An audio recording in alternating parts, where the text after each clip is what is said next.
Assalaamu calaykum kasoo dhawaada mar kale ayaan Noora Cooking maanta cunto ma karinayno laakiin waxaan ka hadlaynaa fridge-ka sida loo carfiyo aan ka hadlaynaa wax walba oo la isticmaalo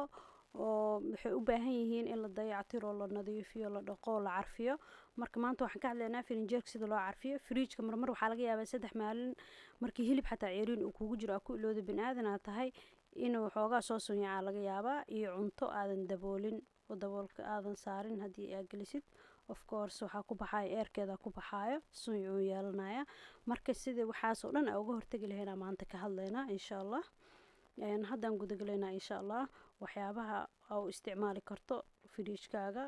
air fresh ugu yeeli kartaa hadda ka hadlaynaa insha Allah waxaa ka mid ah baking soda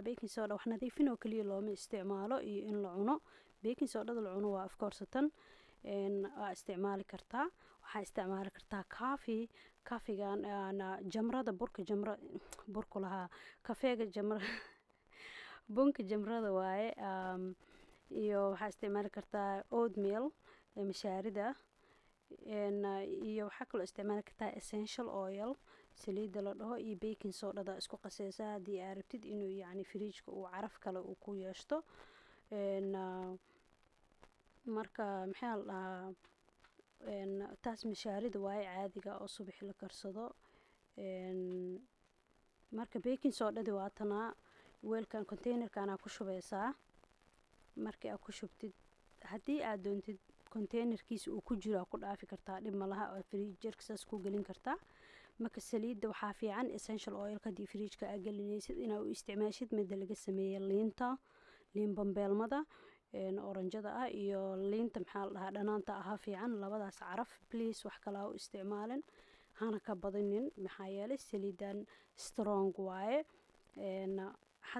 haddii aad rabin xataa inaad fridge-ka u isticmaasho gurigaaga meel walba dhigan kartaa uu ku carfinaya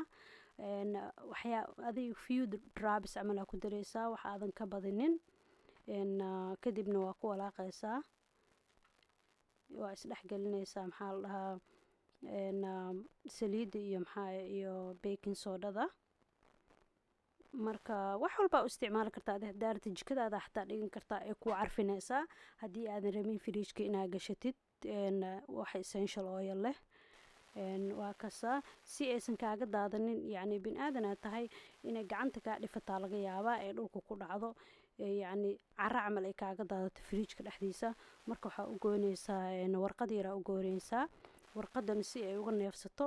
biina soo qaadaysaa mise musmaar wax walba ay haysatid saasaa ugu dulduleelinaysaa kadibna frinjeerkaaga gashanaysaa jikadaada dhinac ka saari kartaa ku carfisan kartaa uunsi camal ama bacdaasaa ku waxaysan kartaa haddii aadan haysan maxaa la dhahaa xaanshida sida haysanin bacdan oo paper wrap-ka oo cuntada lagu korka laga saaro marka fridge-ka aad gashan rabtid lagu waxaystaa korka ka saaranaysaa ayadana sidii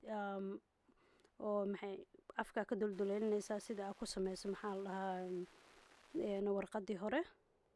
waa kasaad waxay ka hortagaysaa wax spills inay kaa dhacdo yacni dhulka kaaga daadaadato iyo fridge-ka dhexdiisa kaaga daadaadato at the same time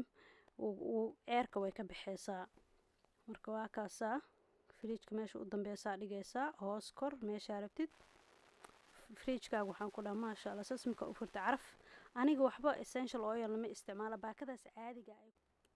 caadiga oo lagu keenaa u isticmaalaa